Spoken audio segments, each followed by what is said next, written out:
ఉంటాయి. అలాగే ఎనం మీద ఒక క్రియాశీల ప్రదేశం ఉంటుంది. దీనిని యాక్టివ్ సైట్ అని అంటారు. ఈ యాక్టివ్ సైట్ ఎందుకు ఉపయోగపడుతుందంటే అధస్థ పదార్థం వచ్చి ఎంజైమ్ని చేరడానికి ఈ అధస్థ పదార్థం అనేది ఉపయోగపడుతుంది.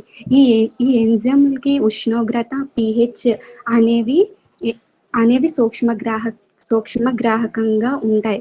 అట్లానే ఇప్పుడు ఎంజైమ్స్ అనేవి సల్ఫైడ్లు మొదలైనవి ఎంజైమ్ చర్యను అనేవి నిరోధించడం జరుగుతుంది. అలాగే ఒక ఎంజైమ్ ఒక నిమిషానికి అధస్థ పదార్థాన్ని ఎన్ని అణువులుగా అయితే విడగొట్టగలుగుతుందో, అంటే ఇప్పుడు ఎంజైమ్ అధస్థ పదార్థాలని ఎంజైమ్ అణువులు అంత్యుత్పన్నాలుగా విడగొడుతుంది అనమాట. ఒక నిమిషానికి ఎన్ని అంత్యుత్పన్నాలుగా విడగొట్టబడుతుందో ఆ సంఖ్యనే ఎంజైమ్ టర్నోవర్ సంఖ్య అని అంటారు.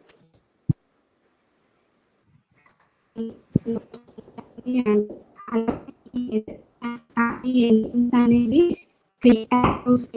యాక్టివ్ సైట్ ని కలిగి ఉండే పదార్థం అనేది ఉపయోగపడుతుంది. ఏం చేస్తాయంటే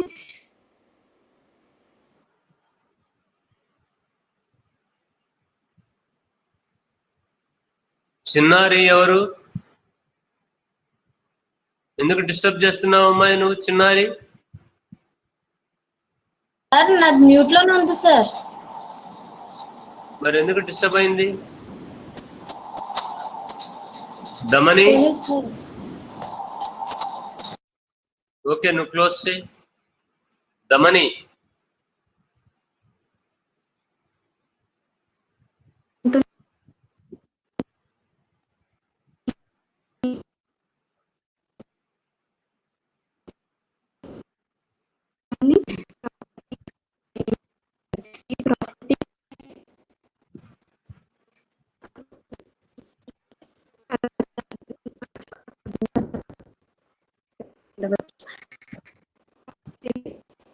నెట్వర్క్ ప్రాబ్లం ఉన్నట్టుందమ్మా నీ దగ్గర దమని.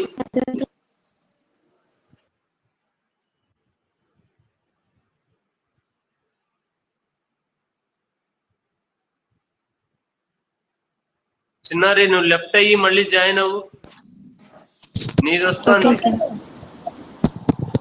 నీది డిస్ప్లే అవుతుంది. లెఫ్ట్ అవ్వు, పూర్తిగా లెఫ్ట్ అయ్యి మళ్ళీ జాయిన్ అవ్వు. దమని నువ్వు స్టార్ట్ చేయి.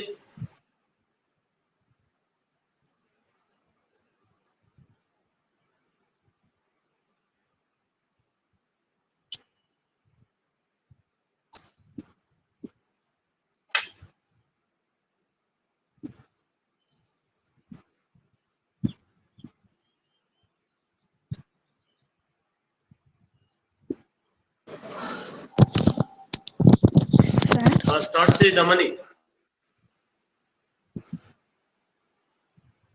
ఎంజైమ్స్ సార్ ఫస్ట్ నుంచి చెప్పాలా? ఎంజైమ్స్ వర్గీకరణ చెప్పనా సార్? అక్కడి నుంచి నువ్వు ఎక్కడ ఆపావో అక్కడి నుంచి స్టార్ట్ చేయి. చెప్పు. ఎంజైమ్స్ కంటిన్యూ చేయండి. Okay sir. ఎంజైమ్ వర్గీకరణ అనేది రెండు రకాలు. మొదటిది ఓన్లీ సరళ ఎంజైమ్లు మొదటిది, రెండవది సంయుగ్మ ఎంజైమ్లు. సరళ ఎంజైమ్లు అంటే ఓన్లీ ప్రోటీన్లతో మాత్రమే నిర్మితమై ఉంటుంది. వీటికి ఎగ్జాంపుల్ ట్రిప్సిన్. రెండవది వచ్చేసి సంయుగ్మ ఎంజైమ్లు. సంయుగ్మ ఎంజైమ్లు అంటే ప్రోటీన్ భాగము ఉంటుంది, ప్రోటీన్ కాని భాగము ఉంటుంది. ప్రోటీన్ కాని భాగాన్ని ప్రాస్థెటిక్ సముదాయం అని అంటారు. ఈ ప్రాస్థెటిక్ సముదాయం అనేది అకర్బన పదార్థంతో నిర్మితమై ఉంటుంది, కర్బన పదార్థంతో నిర్మితమై ఉంటుంది. ప్రోటీన్ భాగాన్ని అపో ఎంజైమ్ అని అంటారు. ప్రాస్థెటిక్ సముదాయం అనేది అకర్బన పదార్థంతో నిర్మితమై ఉంటే వాటిని సహకారకం అని అంటారు. అలాగే ప్రాస్థెటిక్ సముదాయం అనేది కర్బన సముదాయంతో నిర్మితమై ఉంటే వాటిని సహ ఎంజైమ్లు అని అంటారు. వీటికి ఎగ్జాంపుల్ NAD, NADH మొదలైనవి. అంతే సార్. అయిపోయిందా? అయిపోయింది సార్. ఏం వినిపించలేదు. మరి ఏంటో నెట్వర్క్ ప్రాబ్లమో ఏంటిదో ఏం వినిపించలేదు. స్లో వాయిస్ లో వినిపిస్తుంది. ఎంజైమ్స్ చెప్పావా? ఎంజైమ్స్ ధర్మాలు, వాటి వర్గీకరణ చెప్పండి సార్.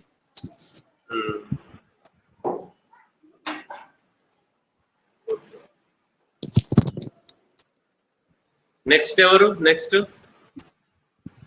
కే ఉమామహేశ్వరి. మహేశ్వరి చెప్పు, స్టార్ట్ చేయి. గుడ్ మార్నింగ్ సార్, నా పేరు ఉమామహేశ్వరి సార్. మొక్కల్లోని వార్ధక్యం టాపిక్ చెప్పండి. వీడియో ఆన్ చేసుకున్నావా? చేశాను సార్. Okay, right. ఓకే, మొక్కల్లోని వార్ధక్యం గురించి చెప్తున్నాను సార్. వార్ధక్యం అంటే ముసలితనం రావడం, అంటే మొక్కల్లోని పళ్ళు కాయలు పండుబారిపోయి రాలిపోయి పోవడం అనమాట. అంటే ఇప్పుడు మనలోని చూసుకుంటే, మనుషుల్లోని చూసుకుంటే ముసలితనం ఎలా వస్తుంది? ముసలితనం వచ్చి వాళ్ళలోని చాలా మార్పులు వస్తాయి అనమాట. అంటే చర్మం అది ముడతలు పడిపోవడం, కళ్ళు సరిగా కనిపించకపోవడం, తల పండిపోవడం ఇలా జరుగుతుంది అనమాట. అలాగే మనలో ఎలా అయితే ముసలితనం వస్తుందో మొక్కల్లో కూడా అలాగే వస్తుంది అనమాట. దాన్నే వార్ధక్యం అని కూడా అంటారు. దానికి ఇంకొక పేరు పండుబారిపోవడం అని కూడా అంటారు. మొక్కల్లోని ముసలితనం వచ్చాక పత్రాలు వచ్చి రాకముందేమో ముదురు ఆకుపచ్చ రంగులోని ఉంటాయి అన్నమాట పత్రాలు. ముసలితనం వచ్చాక అవి పసుపచ్చ రంగులోనికి వచ్చేస్తాయి అన్నమాట. దానిలోని ముఖ్యమైన జీవన చర్యలు జరగమన్నమాట. అవి ఏంటంటే బాష్పోత్సేకం, కిరణజన్య క్రియ, శ్వాసక్రియ ఇలాంటివి జరగవన్నమాట. దీనిలోని ప్రోటీన్ల సంశ్లేషణ కూడా ఆగిపోతుంది అన్నమాట. దీనిలోని డిఎన్ఏ కేంద్రకామ్లమైన డిఎన్ఏ, ఆర్ఎన్ఏ మొదలైనవి వినియోగం కూడా చెందుతాయి అన్నమాట. దీనిలోని వార్ధక్యంలోని 4 రకాలు ఉన్నాయి. కణజాల వార్ధక్యము, కణ వార్ధక్యము, అంగాల వార్ధక్యము, జీవ వార్ధక్యము. ఫస్ట్ కణ వార్ధక్యం. కణ వార్ధక్యంలో వచ్చి కణాలన్నీ నశించిపోతాయి. దాన్నే కణ వార్ధక్యం అంటారు. ఉదాహరణకేమో సహాయ కణాలు. రెండోది వచ్చి కణజాల వార్ధక్యం. దీనిలోని కణజాలాలన్నీ నశించిపోతాయి అన్నమాట. దాన్నే కణజాల వార్ధక్యం అంటారు. దానికి ఉదాహరణ టపెటం. తర్వాత అంగాల వార్ధక్యం అంటే అవయవాల వార్ధక్యం అన్నమాట. అవయవాలు అన్నీ నశించిపోతాయి. అంటే ఆకులు, దీనికి ఉదాహరణ ఆకులు, పుష్పాలు, కాయలు, పళ్ళు మొదలైనవన్నీ పండిపోయి రాలిపోయిపోతాయి అన్నమాట. జీవ వార్ధక్యం మొత్తం మొక్క నశించిపోయి ఉంటది అనమాట. దాన్నే జీవ వార్ధక్యం అంటారు. ఉదాహరణకు వరి అనమాట. వరి అలాగా పండించినప్పుడు తర్వాత కొన్ని రోజుల తర్వాత ఎండిపోయిపోతుంది కదా, అలాగా అనమాట. అయిపోయింది సార్. అంతేనా? ఏం చెప్పావు నువ్వు? టాపిక్ ఏంటిది? వార్ధక్యం అంటే ఏటో చెప్పాను సార్. దానిలోని 4 రకాలు చెప్పాను. 4 రకాలు చెప్పాను. ఈ మధ్య చెప్పిన పాఠం తీసుకున్నావా? అవును సార్. ముందువన్నీ ఏమయ్యాయి? ముందువన్నీ ఏమయ్యాయి? కాంతి పాస్పారిలేషన్ అంటే ఏంటి? కాంతి పాస్పారిలేషన్ అంటే డెఫినేషన్ ఏంటి? ముందు క్లాస్ లో కొద్దిగా సరిగ్గా వినలేదు సార్, అందుకని ఏంటమ్మా? ముందు క్లాస్ లో కొద్దిగా సరిగ్గా వినలేదు సార్, అందుకని మధ్య క్లాస్ లో తీసుకున్నాను సార్. కాంతి పాస్పారిలేషన్ అంటే చాలా సింపుల్ డెఫినేషన్. అది చెప్పలేకపోతే ఎలాగా? అంటే పాతవి ఏమి, మీరు ఏం చదువుతున్నారో ఏంటిదో పాతవి.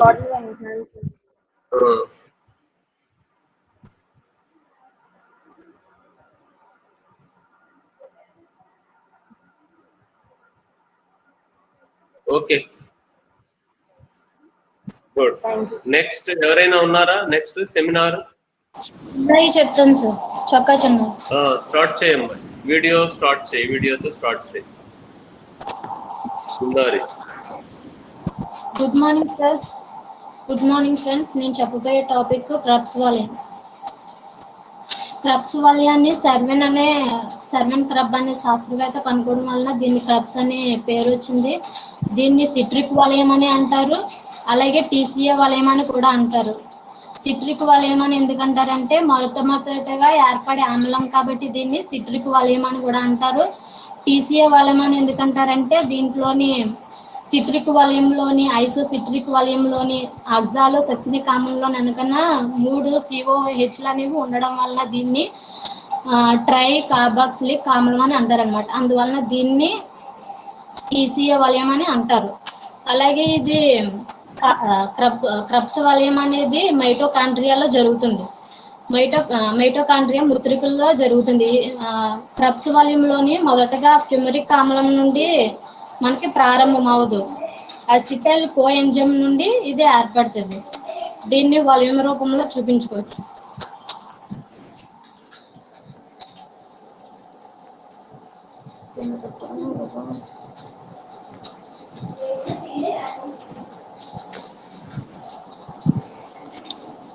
బ్యాక్ పెట్టండి రాట్లు.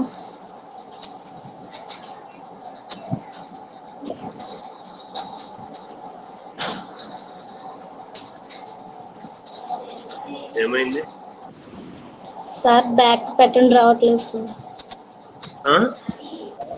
బ్యాక్ పెట్టండి రావట్లేదు సార్. కెమెరా ఒక రకంగా పెట్టాలమ్మా. కెమెరాను ఆపోజిట్ గా పెట్టాలి. Okay sir. Okay, good.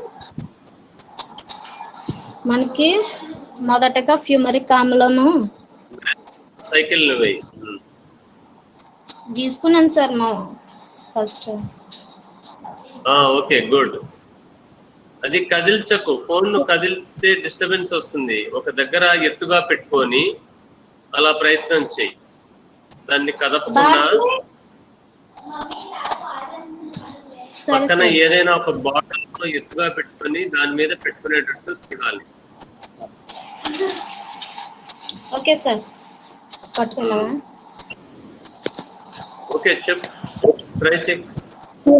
Fumaric ఆమ్లము, అసిటైల్ కోఎంజైమ్. ఫ్యూమరిక్ ఆమ్లం నుండి అసిటైల్ కోఎంజైమ్ ఏర్పడాలంటే మనకి 5 సహకారకాలు అనేవి ఉపయోగపడి అసిటైల్ కోఎంజైమ్ అనేది ఏర్పడుతుంది. ఆ 5 ఏంటంటే టీపీపీ అంటే thiamine fumaric phosphate. Okay sir. LA అంటే లేపాయిక్ ఆమ్లం. 3 అనకన సిఓఏ అంటే కోఎంజైమ్ ఏ. 4 అనుకన మెగ్నీషియము. తర్వాత 5 ఎన్ఏడీలు ఉపయోగపడి ఇక్కడ ఎసిటైల్ కోఎంజైమ్ అనేది ఏర్పడుతుంది. ఏర్పడాలంటే దీనికి ఏ ఎంజైమ్ ఏర్పడాలంటే ఆక్సీకరణ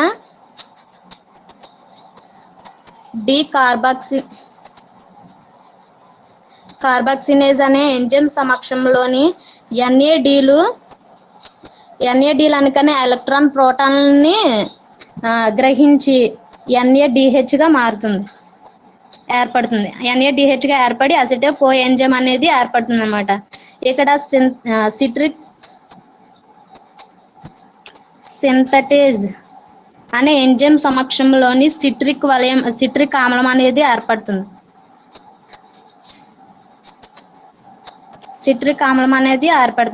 అకోనేజ్ అనే ఎంజైమ్ సమక్షంలోని నీటిని కోల్పోయి సిస్ అకోనేటేజ్ అనే ఆమ్లం ఏర్పడుతుంది.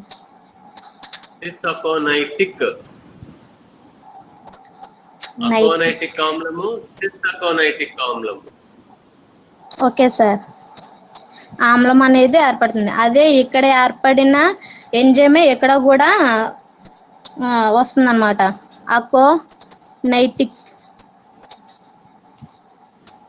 అకోనైటిక్ అనే ఎంజైమ్ సమక్షంలోని ఇక్కడ నీటిని కోల్పోయింది కదా, ఇక్కడ నీటిని గ్రహించి ఐసోసిట్రిక్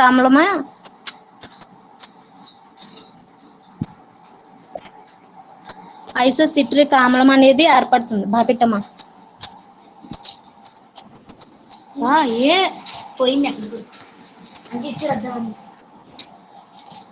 ఐసోసిట్రిక్ ఆమ్లం అనేది ఏర్పడుతుంది. ఇక్కడ డిహైడ్రోజినేజ్ అనే ఎంజైమ్ సమక్షంలో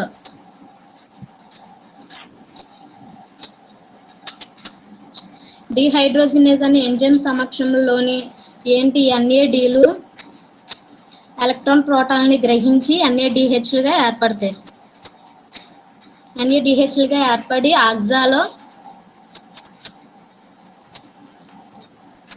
ఎసిటిక్ ఆమ్లం ఏర్పడుతుంది. తర్వాత ఇక్కడ కార్బాక్సినేజ్ అనే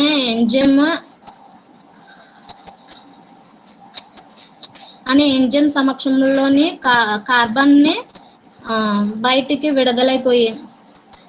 విడుదలైపోయి ఆల్ఫా కీటో గ్లైజరోయిక్ ఆమ్లం అనేది ఏర్పడుతుంది అన్నమాట. ఇక్కడ మరలా ఆక్సీకరణ డీకార్బాక్సినేజ్ అనే ఎంజైమ్ సమక్షంలోని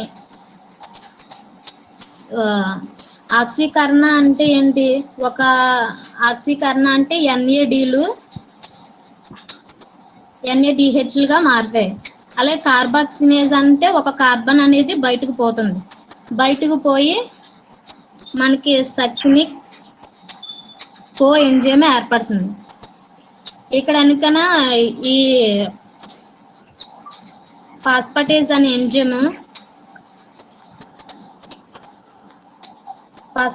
ఎంజైమ్ ద్వారా ఇక్కడ ఏటీపీ రూపంలో శక్తిని నిల్వ చేసుకుంటాయి. జీడిపి ప్లస్ పిఐలు ఎలక్ట్రాన్ ప్రోటాన్ని గ్రహించి జీటీపీ రూపంలోని ఏటీపీ రూపంలోని శక్తిని నిల్వ చేసుకుంటాయి. జీటీపీ అనగానే ఏటీపీ అనేది ఒకటే అన్నమాట. ఏర్పరిచి అప్పుడు మనకి సక్సినిక్ ఆమ్లం అనేది ఏర్పడుతుంది. సక్సినిక్ ఆమ్లం పైన ఇక్కడ మళ్ళీ డిహైడ్రోజినేజ్ అనే ఎంజైమ్ సమక్షంలోని ఇక్కడ మనకి NADHలు NADలు ఏర్పడుతున్నాయి. ఇక్కడ FADలు ఎలక్ట్రాన్ ప్రోటాన్ని గ్రహించి FADH2గా ఏర్పడతాయి అన్నమాట. ఏర్పడి ఫ్యూమరిక్ ఆమ్లాన్ని ఏర్పరుస్తాయి.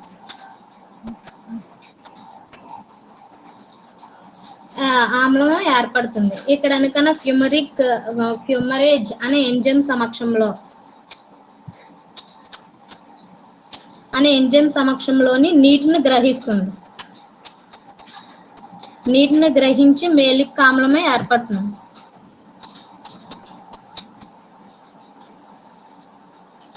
మేలిక్ ఆమ్లం ఇక్కడ మళ్ళీ డిహైడ్రోజినేజ్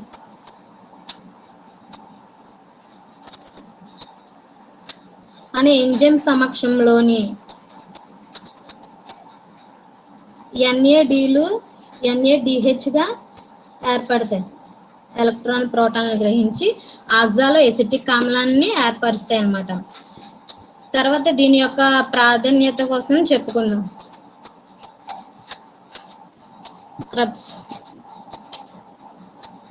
ప్రాధాన్యత ఏంటంటే ఇక్కడ మనకి NADHలు ఎన్ని ఉన్నాయి? మొత్తం 1 2 3 4 అంటే ఒక NADH ఎన్ని ఏటీపీలని ఉత్పత్తి చేస్తుందంటే 3 అంటే 4 × 3 12 ఏటీపీలు వస్తున్నాయి దాని నుండి. తర్వాత FADలు అనేవి దీని నుండి ఒక ఏటీపీ అనేది వస్తుంది FADల నుండి. అంటే మనకి ఇక్కడ 2 వస్తున్నాయి. తర్వాత మనకి శక్తి ఎన్ని రూపాల్లో వస్తుంది? ఒక రూపంలోనే మనకి విడుదలవుతుంది. మొత్తము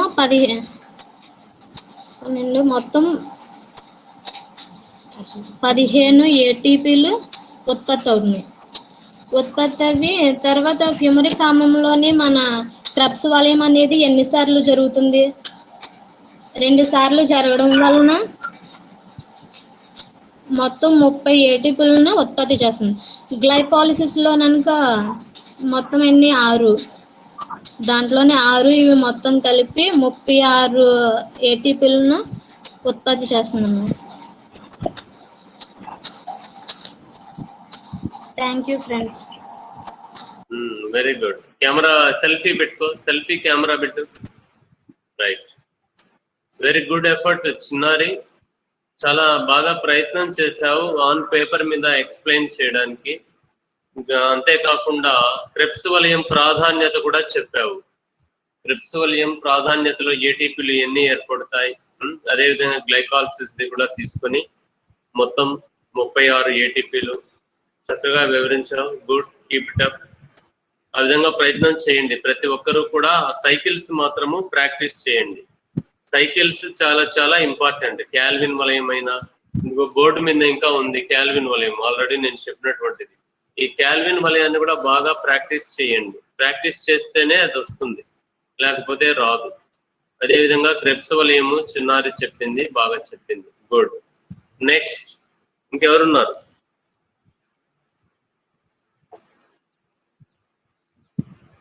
ఎవరున్నారు సెమినార్ చెప్పేవాళ్ళు?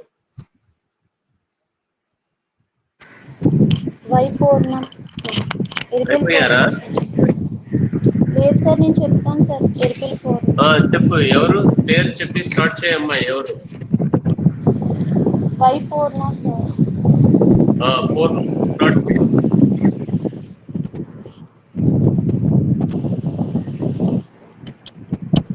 Good morning sir. Good morning friends.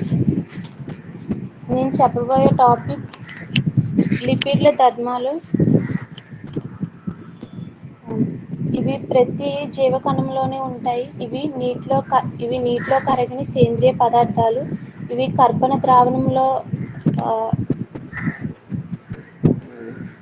కర్బన ద్రావణాల్లోని కరుగుతాయి. క్లోరోఫామ్, బెంజిన్, ఈథర్ వంటి ద్రావణీయాల్లో మాత్రమే కరుగుతాయి. వీటికి రంగు, రుచి, వాసన ఉండవు సార్. ఆల్కహాల్ మరియు పాటి ఆమ్లాలు ఎస్టర్లను లిపిడ్లు అని అంటారు. లిపిడ్లో అధికమైన క్యాలరీల శక్తి నిల్వ ఉంటుంది సార్. దీనికి ఎగ్జాంపుల్ 1 గ్రాము లిపిడ్లు 9500 క్యాలరీలను ఉత్పత్తి చేస్తుంది సార్. నెక్స్ట్ లిపిడ్ల రకాలు. బ్లూర్ అనే శాస్త్రవేత్త లిపిడ్లను 3 రకాలుగా వర్గీకరించారు. అవి ఫస్ట్ది ఏంటంటే సరళ లిపిడ్లు, సెకండ్ సంయుక్త లిపిడ్లు, థర్డ్ది ఉత్పన్న లిపిడ్లు. ఫస్ట్ సరళ లిపిడ్లు. ఇవి ఆల్కహాల్, పాటి ఆమ్లాలు, స్టెరాయిడ్లు. లిపిడ్లు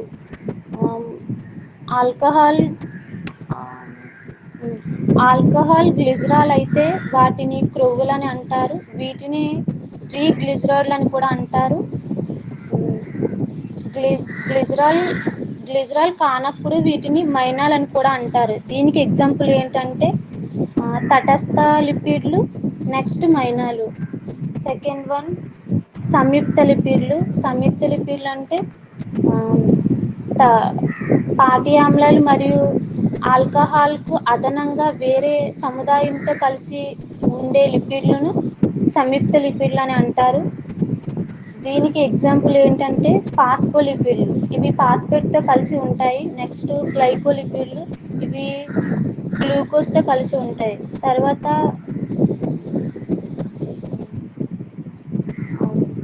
తటస్థ లిపిడ్లు. లిపిడ్ల నుండి ఏర్పడిన పదార్థాన్ని తటస్థ లిపిడ్లు అని అంటారు.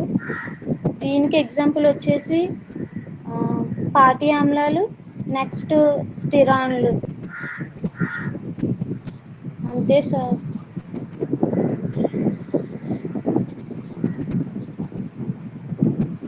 లిపిడ్ల ధర్మాలు చెప్పాను సార్. అయిపోయిందా? అయిపోయింది సార్. ఇంకా లిపిడ్లు రకాలు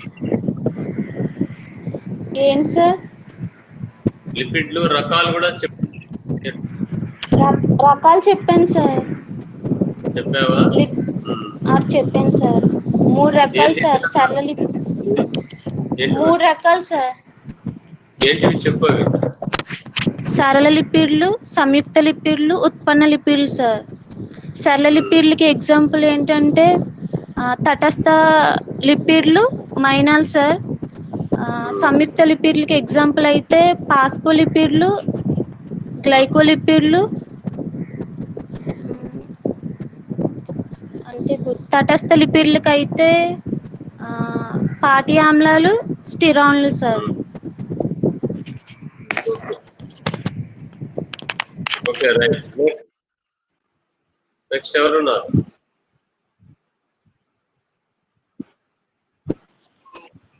Rohini sir. Rohini sir. Rohini, okay, start your seminar. Good morning, sir. Good morning, friends. నేను చెప్పబోయే టాపిక్ వీడియో ఆన్ చేయి. నేను చెప్పబోయే topic opening and closed stomata. Okay. Good. నేను చెప్పబోయే క్లోజ్డ్ స్టొమాటా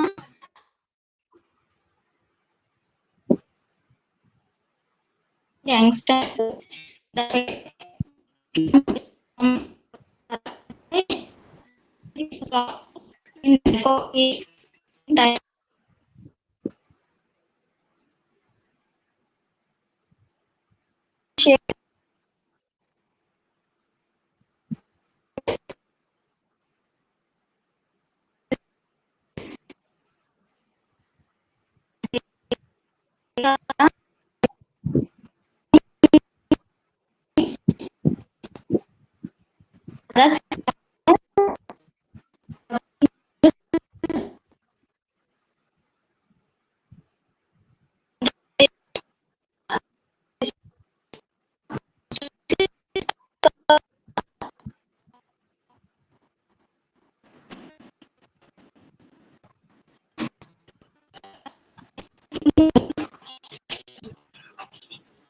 స్టొమాటో. ఏం వాయిస్ వినిపించడం లేదమ్మా, నెట్వర్క్ ప్రాబ్లమా ఏంటిది?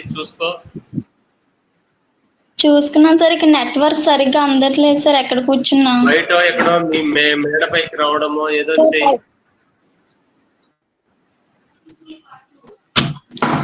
ఇక్కడ మేడపై కంటే చాలా అపార్ట్మెంట్ లో సార్, అక్క వాళ్ళ ఇంటి దగ్గర ఉన్నాం సార్. ఓకే ఓకే, సరే ప్రయత్నం చేయి మరి. 4 types of tomatoes ఉంటాయి సార్. First one epistomatic, second one hypostomatic, third one amphistomatic, fourth one astomatous. Third one amphistomatous. Amphistomatous లో 2 types ఉంటాయి, ఐసోస్టోమాటస్, యానిసోస్టోమాటస్. ఎపిస్టోమాటిక్ అంటే if stomata placed on upper surface of the leaf is called epistomatic. Example, lymphia. Second one, hypostomatic ante if stomata placed on lower surface of the leaf is called placed అనకు, present. Stomata are present on upper, only epi అంటే upper epidermis. Stomata present on lower epidermis. Present అనే word వాడు, placed వద్దు, బాగాలేదు పదం.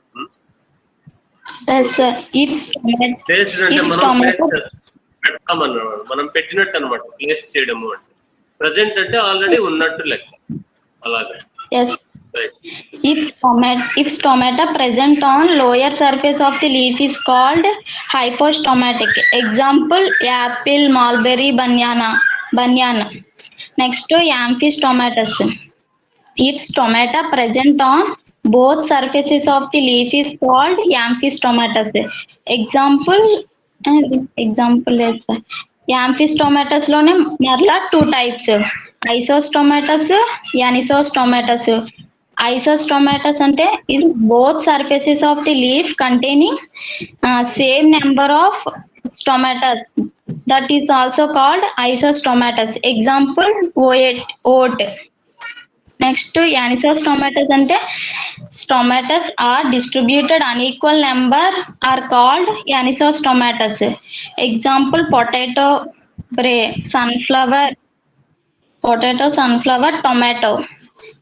Astomatus ante if stomata are totally absent, that is also called astomatus. Example, photomagon type. Potamogeton type. Next one వచ్చేసి mechanism of stomatal movement.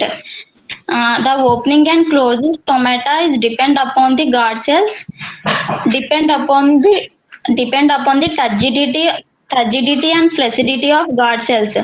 The guard cells are turgid in state guard cells are touched in state, stoma will open, and will flaccid state, stoma will close.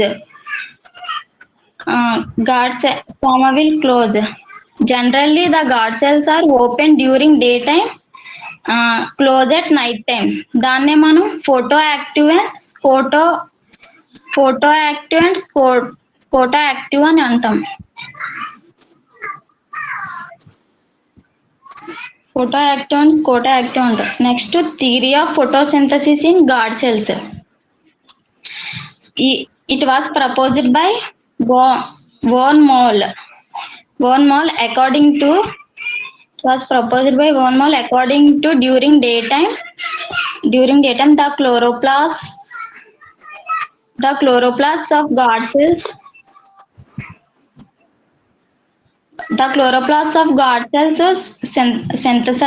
synthesize sugars by photosynthesis.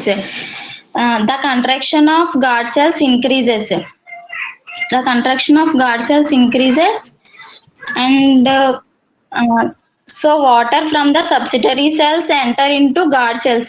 The guard cells are become touched and stoma will open. Next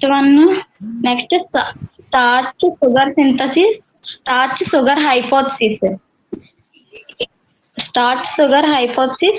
It was proposed by ఇతని పేరు సరిగ్గా రావట్లేదు. It was proposed by Stewart కదా, starch sugar hypothesis. Stewart. It was proposed by Stewart and supported by Sayer. According to this, during గురించి ప్రస్తావన చేశాడు Sawyer. Yes, sir. According to this, during daytime, low CO2 and concentration and high pH lead to accumulation of sugars in guard cells. So stomata open during daytime.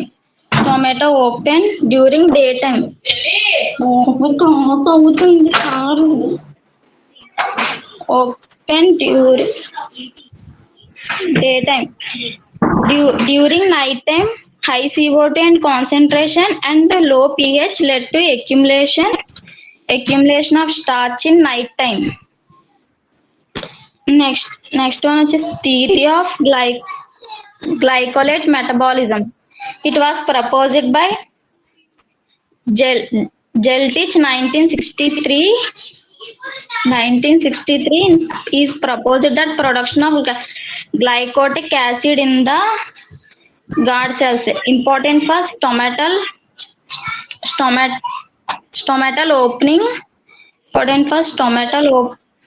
opening.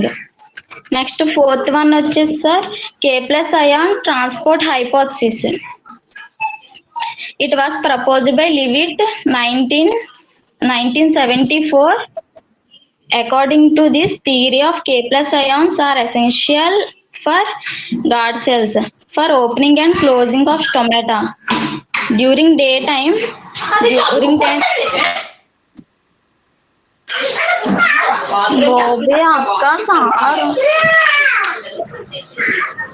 During daytime, the nucleus are converted into organic acids,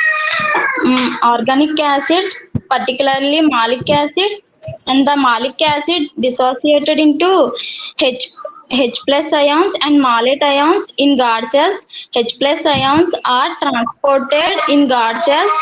Potassium malate accumulates in the guard cells and the concentration increases, so water from the subsidiary cells enters the guard cells and the stomata open.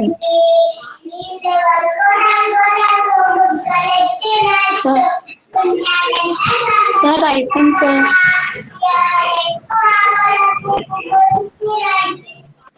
బాగా వివరించి చెప్పాలి. Okay right. Sir ఎవరైనా ఉన్నారా? ఇక్కడ కొద్ది signal problem వస్తుంది sir, అందుకే sir. Okay okay, mute చేసుకో. ఇంకెవరైనా ఉన్నారా సెమినార్స్ చెప్పేవాళ్ళు?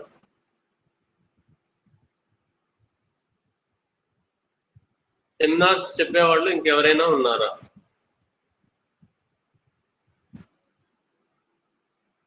మీరు ఏమి మీ కథ ఇంకా అంత ఫుల్ స్ట్రెంగ్త్ రావడం లేదు. 27, 28, 30 దాకా వచ్చేవాళ్ళు. ఏంటిది మీరందరూ? డిసిప్లినరీ యాక్షన్ ఖచ్చితంగా ఉంటుంది మీ పట్ల, గుర్తుపెట్టుకోండి. డిసిప్లినరీ యాక్షన్ ఖచ్చితంగా ఉంటుంది. రాని వాళ్ళ గురించి చెప్తున్నాను నేను ఈరోజు. మళ్ళీ బాధపడిన లాభం ఏం లేదు. ఎవరైతే రాలేదో వాళ్ళకు చెప్పండి.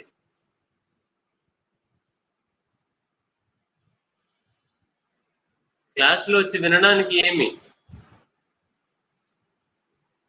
ఒక పక్క సెమినార్స్, ఒక పక్క ఏదైనా టాపిక్ అడిగితే రివిజన్ చేస్తున్నాను, ఉపయోగపడుతుంది కదా మీకు ఎగ్జామ్స్ లో ఇవన్నీ.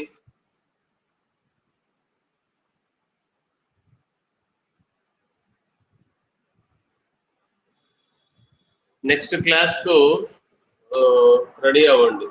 సంధ్య, నువ్వు చెప్పావా? చెప్పలేదు కదా? గోసల సంధ్య. నెక్స్ట్ నువ్వు రెడీ అవ్వు. నెక్స్ట్ క్లాస్ లో నువ్వు రెడీ అవ్వు. Okay sir. చిట్టి,